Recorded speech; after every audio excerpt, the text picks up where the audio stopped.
Have you been looking for something new and different to learn about, invest in, something that is quite futuristic, actually? I have a great show for you today, something that maybe you've never heard of before.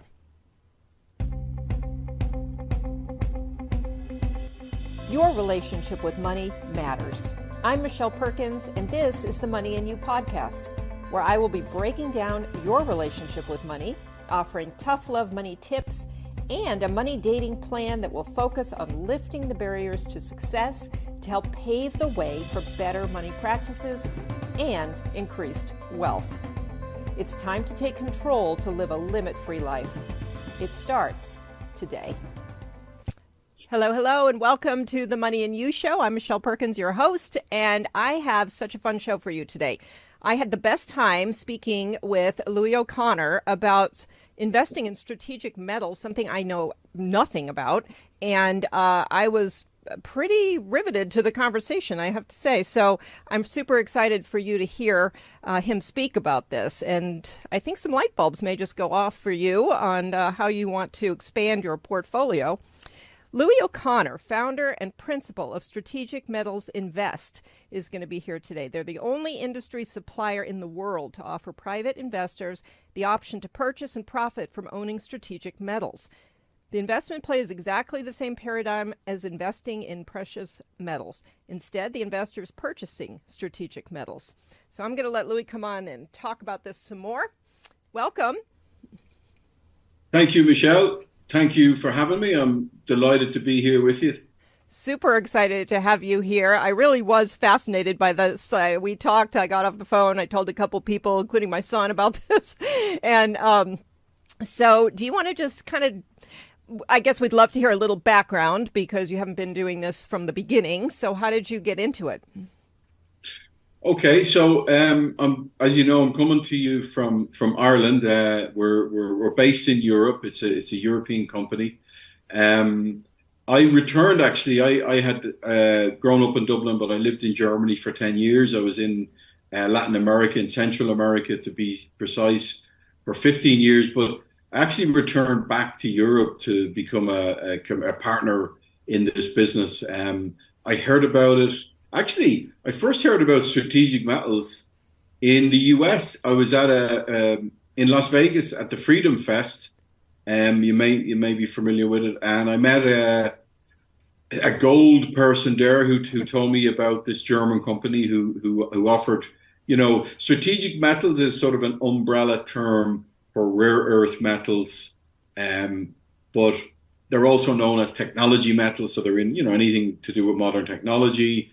Energy transition metals as well, and defense metals. They all sort of come under the same umbrella term of strategic. Basically what they are is they're the raw materials that are sort of the backbone of manufacturing in the 21st century.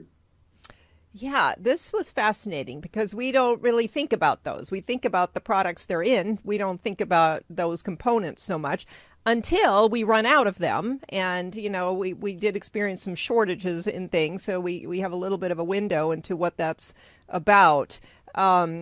So can you give us some examples of some of these and what we might find them in? Sure. Look, I'll just grab my phone actually, because it's a good example there. As you said, we touch them, see them, feel them every day, but we might not realize it. But like one smartphone has 12 rare earths. Some have 13, but 12 or 13. And all smartphones have a little bit of gold, so they have little micro doses. They also have some silver, but there's another 10 rare earths that are in a phone. Like you couldn't swipe your phone without indium. Also, the magnet in the speaker would be one of the rare earths. Now, those same metals that are in your phone, though, have many applications. Electric cars, solar power, wind power, medical devices. Wearable medical devices is a new sort of a growing industry as well. That's one of the future. Jet engines, nuclear rods for nuclear reactors. The burgeoning sort of aerospace industry they're needed in. So, it's probably easier, Michelle, to say there's not an industry that they're not in. And And they sit very comfortably in a portfolio along with precious metals or real estate. It's a relatively new asset class for private investors. I mean, people are probably aware they can invest in, a rare earth mine. There's one in California, Mountain Pass in California, produces rare earths. Unfortunately, they have to send all the raw materials to China to be refined because China processes and refines 90% of the world's rare earths. We'll probably talk more about that in a minute. But it's a relatively new asset class for investors to be able to physically own them. And the reason for that is we're the first ones to do it. Relatively new. What I mean by that is we began in 2010 to offer rare earths to private investors, mostly in Europe because we're based in Germany. We have an office in Frankfurt and we have a vault in Frankfurt. But it wasn't exclusive to Europe. It's just we started there. There's about 100 million people just between, say, Germany, Austria, Switzerland. So that was a good enough market to begin. But we're sort of growing the business, expanding the business. We're going to build a second vault. And without doing any sort of advertising, we managed to have about 200 clients from the US anyway. So I'm sort of actively, that's why I'm happy to be chatting with you, is, I'm reaching out a bit more to North America, to get the message out there about rare earths. Yeah, I found it fascinating. And there are a couple of things that you mentioned that I would love for you to elaborate on. There was a great story you told me about why all the refining is needing to happen in China. That was one. And then I'll let you answer that, and then I'll ask about the other one. Right. Well, I suppose what people would want to know is, is it profitable to own them? And it is, and historically it's proven to be anyway. And what I'd like to sort of explain is why that is so. Rather than just say, oh yeah, you can make X amount of money or whatever. So it's a very sort of interesting dynamic what happened. So I'm going to just go back quickly in time to the 1980s. At that time, the US was the dominant market leader in rare earths. They were producing 60%, 70% of the world's rare earths. China was producing maybe 10 or 12%. Now, bear in mind, in let's say the middle 80s, technology hadn't really taken off yet. And mostly rare earths were, they were probably used in color TVs predominantly. This is just before we hit the sort of internet age, But what we see now happened was two things. One, China understood before Europe and before the US of what was coming. They knew, they could see that rare earths would be the backbone of manufacturing in the 21st century. And they decided to sort of get ahead of the game. So what they did at the time was they actually partnered with different producers, and they legitimately moved all the refining to China. Now they did this over a number of years, but at the time the US government is pretty much on record with saying, look, this, the extraction and the separation and the refining of rare earths, it's a bit messy, it's a bit complicated. Why don't we let China do it inexpensively? And then our manufacturers can buy the raw materials cheaply from China. So that sounded like a good idea at the time, right? But, all of a sudden then the whole, technology industry just, took off over the next 10 years. Now, at the time, the US, I'm speaking, Europe is in the same boat, by the way. I'm speaking about the US because, your audience is North American. But at the time, the US set up, they wanted to make sure they remained competitive. They set up the Bureau of Mines to keep an eye on things, to make sure China didn't just run away with it, which they did. But what happened then was in 1996, the Bureau of Mines was sort of defunded and has only existed on paper ever since. And literally since then, China has completely took over rare earths. They refine 90% of the world's rare earths. Wow. I mentioned to you there, Mountain Pass in California is producing, but they have to send all the raw materials to China to be refined because the engineering expertise and the human capital is gone from North America and Europe. It doesn't exist. And this is a crazy situation to be in because rare earths are critical to all nations' economic prosperity and increasingly military capabilities. And I'll just finish with this, Michelle, just to give you some context. You'll hear, it's funny enough, maybe not funny, but in a very rare occurrence of agreement, both President Trump and President Biden recognize America needs to wean its dependence off China, and they both signed executive orders. And there's now, things in place for the US and Europe as well to, have a different supply chain eventually to China.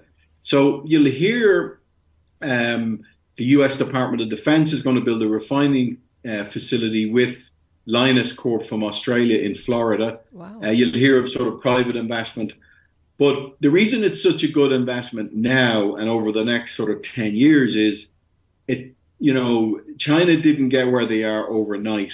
They're a generation ahead of the rest of the world. And to give you an idea how long it's going to take to catch up, right?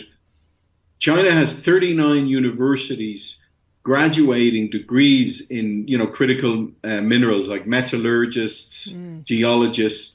So China's graduating about 200 degrees a week, 2 metallurgy degrees a week, every week for the last 30 years. The US has a handful of universities with these degrees. They're probably graduating 200 a year. To give you some further context on that, and these estimates are from the industry, China has about 400,000 people working in the rare earth industry. The US has about 400.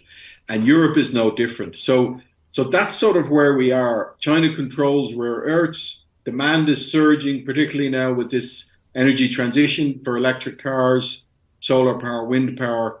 And Europe and the US and Japan are pretty much waiting in line for what China will sell after they satisfy their own domestic quotas, or, they're sort of threatening again to restrict exports. There's trade tensions, and if things escalate with Taiwan and things like that. So either way, if you hold them as an asset, you're holding a much sought after in demand commodity with the potential for supply disruption. Wow. I found the history on that fascinating, and equally fascinating hearing it again. So I love the way that you lay out that picture of what this is about. The other thing that you mentioned that I want you to elaborate on, if you will, is the vault, which you just sort of mentioned in passing, because that was also fascinating. Because when I think about, well, as you've explained, you're buying a tangible asset, but it was hard for me to wrap my brain around, what does that mean? I'm going to buy this and have it sitting in my house, So if you can explain that aspect of it, that would be great. Yeah. No, that's you've touched on a very important point there as well, which leads as well into safety, security, right? So, like, why should you trust us, or how can you trust us, right? At this moment in time, no, because you don't know us. You have to get to do your due diligence, right? Now, what you will find is that I'm not a crazy Irish person in Tipperary who's going to buy metals in China and then we sell them to the US Department of Defense for fighter jets, right? If I was just a sales and marketing guy, albeit a bit of a crazy guy with that idea, there's red flags everywhere because I don't have any connection to the industry. So just before I mentioned the vault, the most important thing people should know about us is that our core business, this might sound like a contradiction, but our core business is not this investment play that we offer. That's our, as you guys in America like to say, that's our side hustle. But I'll tell you first, our core business is we're an industry supplier of rare earths. So on a daily basis, that's what 80% of our activities are, and that's what we've been doing for 30 years. So the business was founded in 1999, but we've been at it actually a bit longer. So if we weren't an industry supplier where we're buying raw materials directly from producers in China, and then we resell them to industry buyers in 70 different countries. We've over 2,000 buyers in 70 different countries. Now, if that wasn't our core business, we couldn't safely or responsibly offer the side hustle or the side business. So how the side business came about and the vault that you mentioned, Michelle, is our industry buyers. Like a good example might be, there might be a factory in Japan or in Germany or Liechtenstein who make medical devices. They've got 500 employees and they need a steady stream of indium. Now, they wouldn't have the capital to buy or, in volume from producers, but at the same time, they need a steady supply. So they basically asked us, our industry clients said, look, can any chance we can buy more and store them with you? So what we did in 2010, we bought a bunker in World War II.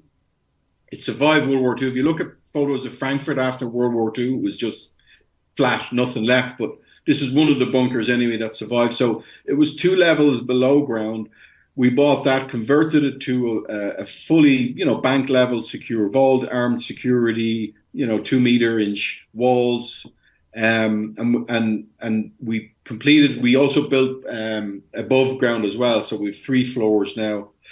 And so we began to offer our our industry clients the option to purchase, but also store. And then, we thought, well, why not offer private investors the same thing? Because we're in this unique position that we are an industry buyer. So we can offer like industrial grade, high value gallium or hafnium or indium. We know exactly what the industry wants. We can provide storage to our private investors and also to industry buyers. And then when a client wants to liquidate, we can mediate a sale to one of our industry buyers. And the only reason we can do that is because we're an industry supplier. If we weren't, it wouldn't be safe or, in any way smart to buy. Again, if this was just a sales and marketing thing, it just wouldn't work. It's not an industry you can just become a part of overnight, Mm-hmm. Mm-hmm. Yeah, fascinating. So something that I think is just such an unknown. I mean, who knows that this is even going on out there? Yeah. So, okay. So if you are interested in being a private investor, what does that look like? What is the turnaround with what you just explained? I mean, how does this work? Okay. And sorry, I'll finish one thing with the vault as well. Our current stock there, we've over 200 metric tons, or 200,000 kilos of rare earths in the inventory. It's the largest inventory of rare earths in the world anywhere outside of China. Wow.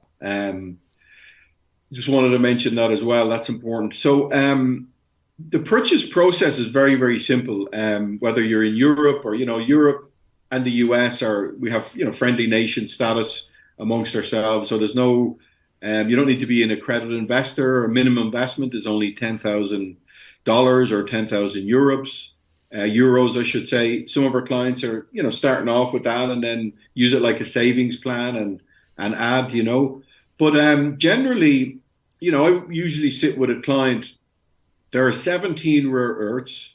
Only 10 are relevant as physical assets. The reason for that is the other 7, maybe, there's just plenty of supply, the China factor, not all. China doesn't dominate every single metal market. Mm-hmm. Hafnium, for example, is also made in Germany and France. But there's only 10 that are considered relevant as physical assets. And so I'd usually, a client can buy one metal if they want, or we suggest buy a stable base portfolio of all 10. Mm. That way you're invested in, there's not an industry you're not invested in, and you own the sort of downstream raw materials that ultimately become trillions of dollars in upstream GDP. So some of our clients, for example, like a particular industry, somebody might say, energy transition, what are the metals that are in electric cars, solar, wind? And then we'd say, okay, these are the 4 or 5 there, and they might buy those. Or somebody might say, well, what are the defense metals or the technology metals, But it's up to the client. We'll give them a little education on it, and then they can decide themselves that they want one metal or all 10, or it's really up to them, you know. But the purchase itself is very easy. We start with, let's say somebody said to me, you know, I'd like to invest, say, $25,000, and I want, you know, $2,500 of each metal, so 10 metals. So we send an offer to the client first. It's not non-binding. It's binding on our side, but not on the client side. And the offer shows, you know, the purity levels, the case numbers, the chain of custody analysis reports, shows exactly what they're getting. And then they review the offer. Once they're happy with it, if they say yes, then we send an invoice. And that's it. The actual purchase can be completed in 3 to 4 working days. Now, it does take another 30 to 60 days for the metals to come in.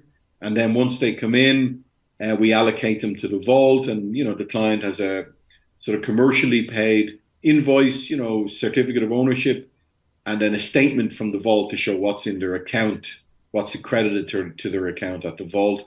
And it's sort of that simple. And then the liquidation is exactly the same in reverse. If a client came, the great thing about them, Michelle, is they're highly liquid. They're extremely liquid. If somebody comes to us early in the day on a Monday morning and says, I want to liquidate X amount, we'll make an offer, we'll make an offer that day. And if they accept the offer, they'll sign a sales contract the same day, and it'll be signed, sealed, and delivered in 3 to 4 working days. So that's one of the benefits of owning rare earths. Is it's almost like a savings account, because you don't need to give us 30 days notice. If for whatever reason you want to maybe invest elsewhere, or you know you've made X amount, you can liquidate them very quickly. And how do you are there easy ways to find out the value, or is it just on at any given time period, or is it just sort of an offer being made at some point? Well, I can help clients with, like, there's various different sort of portals, search engines where you can compare. I mean, check the pricing yourself. Kitco, I think, is a Canadian company, but that'll be the North American probably equivalent. But no, once our clients purchase, we create for them a performance sheet, a portfolio sheet of specific to their purchase, and then we update that. It's up to the client. I mean, the prices, there's no exchange you can go to. The prices for rare earths are decided on a daily basis between producers and buyers. So they change daily, but we only update our prices on our website once a week, and we send out the performance sheet to our clients. It's up to them if they want it once a week, we'll do it, or once a month, or once a quarter. While we're on that subject, Michelle, we do suggest a sort of medium to long-term play. So, the idea is to make some money, give it some time, and we suggest a 3 to 5 year play.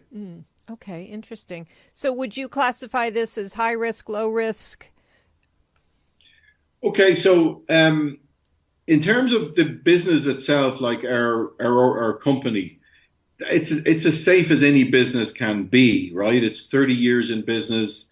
We have an ISO 9001 quality management certificate consistently held since 2003, so for 20 years. It's 100% private, family-owned business. So, people can look at, assets, liability. So the structure of it, it's not just a business that was started 6 months ago, right, or, it's well over 20 years in business, very reputable in Europe. And, it's not a business people can jump in and out of anyway. So that side is low risk, in terms of, as any business could be. I mean, who knows what the future might hold, but, right. And then in terms of risk on the metals themselves, supply and demand are in charge. So I've given you a lot of the pros. Like here's some of the cons as well, right? So, I mentioned indium. You can swipe your phone because of indium. like it's possible a new technology, a better technology would come along for that in the next year or two, and therefore demand for indium might taper off. Um, luckily they have multiple applications and multiple uses. So, indium is not just used in smartphones. The other thing is, you know, China at the moment is threatening to ban exports of rare earths to the US, to Holland and Japan. There's some this It's a sort of retaliatory strike for, they're trying to block technology getting to China. So if something like that happens, the last time China did that was 2011, and they literally held on to rare earths, and we saw prices, really sort of, 5x in a space of a few months. So it can go both sides of it. Lately, the last few months, for the first time in a few years, the prices have been down for a number of reasons. One, China had been stockpiling for a while, and they seem to have stopped that for the moment. And just some demand from the industry itself just tapered off. So we actually, have seen some of the prices go down a little bit lately, although that's the first time in a few years. But generally, what we sort of try and suggest to people is the prices can be volatile in the short term. The market is not that transparent because also geopolitical strategies can affect it. Never mind, the common sort of denominator is demand is high and supply is limited, but there can be sort of strategic, political, geopolitical strategies at play as well that can affect things in the short term. But overall, in the 3 to 5 years, for example, if you'd purchased 5 years ago, you'd be up an average of about 34% a year in the last 5 years. If you'd purchased just 3 years ago, you'd be up 50% a year. So the last 3 years, the prices have been going up more. So even if there's been a sort of a price dip in those periods, over the long period, because the demand is so high, the trajectory, has been on. We haven't had a client lose any money. But what we like to say, Michelle, as well, to be just safe, is we like to sort of say to people, look at it as a good store of wealth and a good hedge of inflation. That's the sort of minimum result you'll get. But if you hold on to them long enough, you'll see decent profits as well. Yeah, very interesting. And the idea, I'm assuming, is 3 to 5 years, because beyond 5 years, so much could change. You can't really predict. It's not like you would advise somebody necessarily to just hold on to it for 20 years, or would you? We would actually, maybe 10, because, like, for example, the demand for energy transition metals is not set to peak until the 2040s, if it does at all. All cars are going electric, wind turbines in the North Sea, the west coast of Ireland here, solar energy, to be honest, there's not enough rare earths for that. It's not likely we can't meet those targets, I think. So the demand is definitely there. We like to say 3 to 5 years, just so people can get, be in a very comfortable position. Then it's not likely that they'll start to go down, and they'll continue to go up. But it's just for people to be sort of in a profit situation, and then, and sit comfortably there.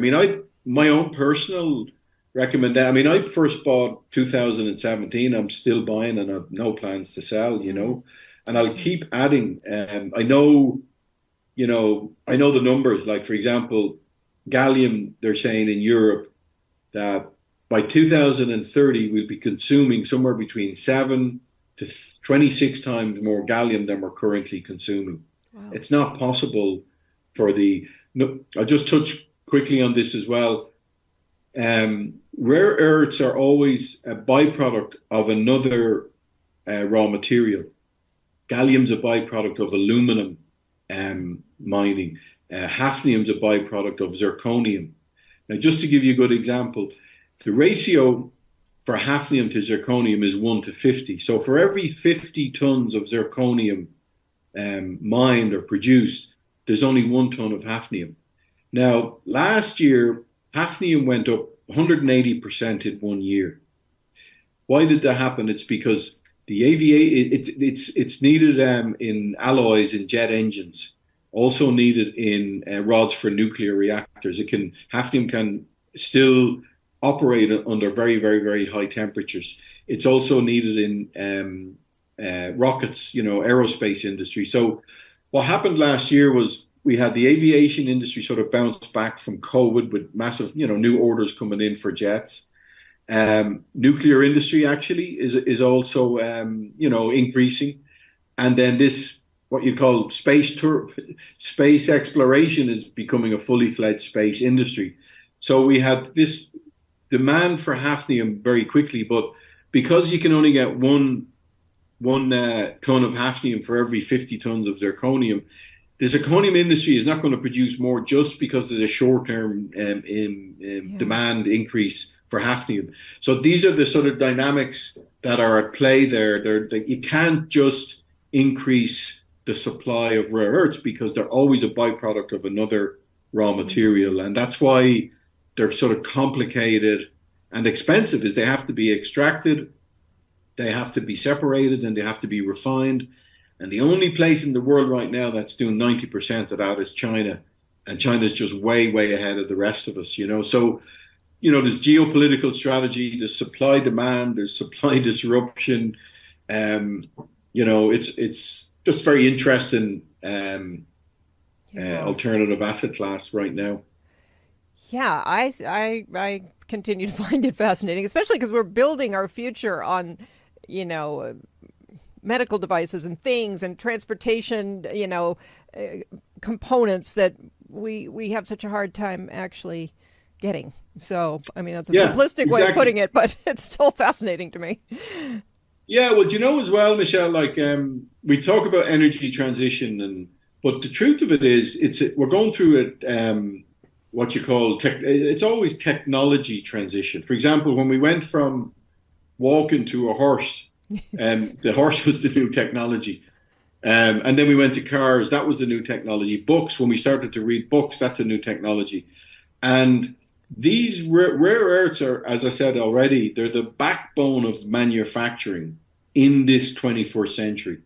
They haven't always been available as an asset class, but if they were, and as intrinsic and relevant as they are today, everybody would have them in their portfolio. Mm-hmm.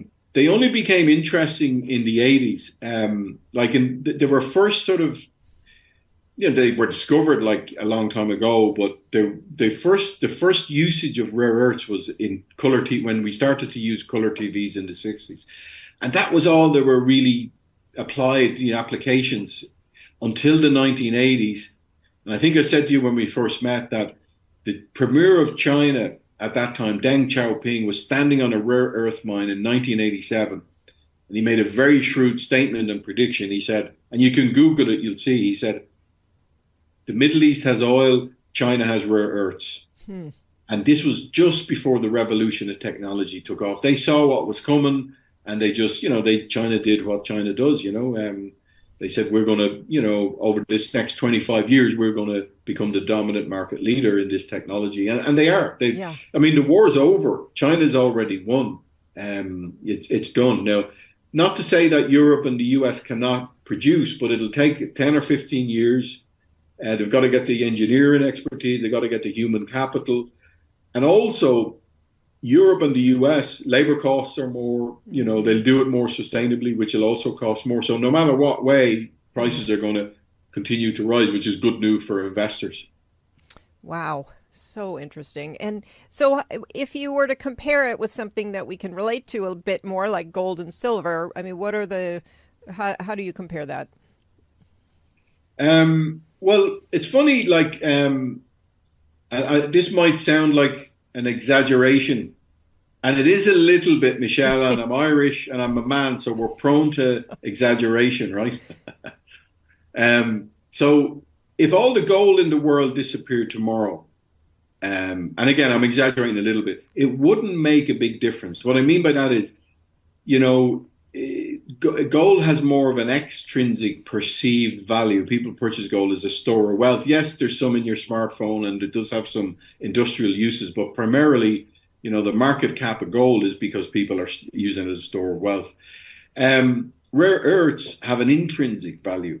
And, proof in point is, rare earths outperform gold every year, for the last 10 years.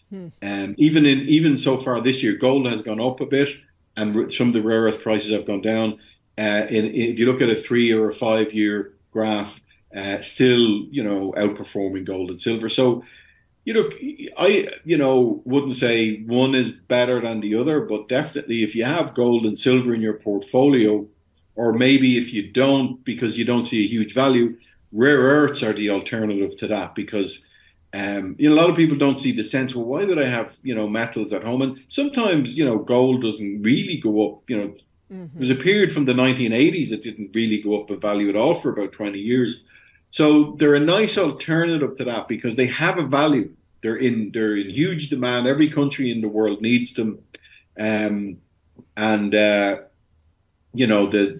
supply chain is limited and also subject to disruption. But I wouldn't say one over the other because it's not for me to say. But definitely, they could sit alongside gold and silver in a portfolio. Yeah, fascinating. Okay, well, this has been so interesting. If people are finding this interesting, as I did, what would be a next step to talk to you about this? Okay, they could email me, Louis, Louis, at strategicmetalsinvest.com and mention the show and Michelle.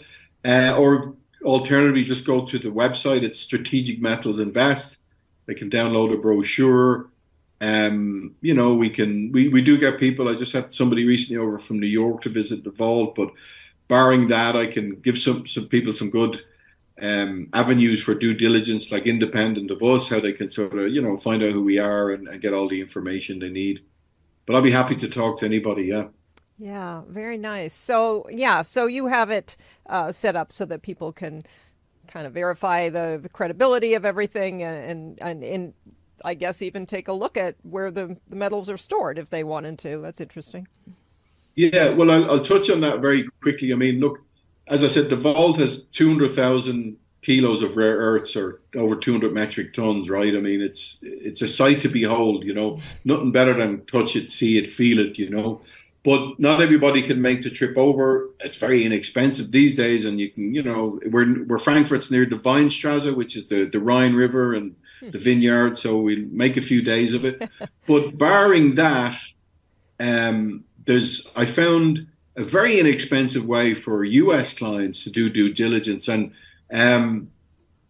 one, if you go to an attorney, they'll charge you an arm and a leg usually, especially something overseas. But US attorneys and European, solicitors or attorneys, if they need to do diligence, they go to there's portals and search engines they can use. In the US, there's one called Red Flag Group, and then I think they were bought recently by Refinitiv. So these are portals that if I wanted to do due diligence on a company in California, these guys have all the information, right? The equivalent of Red Flag Group in Europe, there's a few of them, but one is called North Data. People can go there. It's in English as well as French and Italian and German. But North Data is a portal for people to do due diligence on a business in Germany or Ireland or England. And all of the information you need is it's out there in the public domain, but it might be in 15 or 20 different platforms. And these portals have them all together. So you can look at tax returns, right to the very, very beginning, annual statements, assets, liabilities. Have they had any bankruptcies? Do they have any patents? So you can get everything you need to know through these portals for it's €49, $50 a month for the premium package, which gives you everything. It's free, but there's some information free, but if you really want to find out everything, you pay $50 a month and you only need it for a month anyway. So that's North Data. Then there's one that's for European companies. Then there's another one called Bundesanzeiger.de, which is for German companies, again in English. This one's connected to the Ministry of Justice in Germany, so all the information is fully sort of authenticated. So that type of thing, I can give people some search engines they can go to. They can maybe, like, it only costs $50 if you're, halfway decent around a computer. But if you went to an attorney, like, they'll pay that $50 and maybe charge the client 500 or 1,000. You can do it yourself, But I can, I can point them in the right direction there. Yeah. Yeah. Do you find that that's the position you're in a lot, trying to help people to just be comfortable with it because it's so different? Yeah, well, it's the first, maybe it's just in my own mind, but I'm thinking, if I was in the US, or even, if I'm in Europe and the first thing I want to know is, with certainty, everything I need to know, that, the business is, 20 years old. There is a vault in Frankfurt, and, annual statements and assets and liabilities. So I think, yeah, it needs the first question that needs to be answered, and then for people to feel comfortable, Yeah, yeah. Well, this is fascinating, and I don't know what any of the potential tax implications or anything else might be. So that, there's still a lot of interesting questions to ask. Well, look, you can take tax advice from an Irishman in Tipperary, Michelle. So I won't. No, wouldn't be a good idea. But what I can tell you from the European standpoint is the vault in Frankfurt is a duty-free zone. So it's exactly the same as Switzerland or Singapore. So although the goods are in Europe, they haven't entered Europe from a tax perspective. And if the investor buys them and holds them for a minimum of a year, then there's no taxes on the purchase or the sale.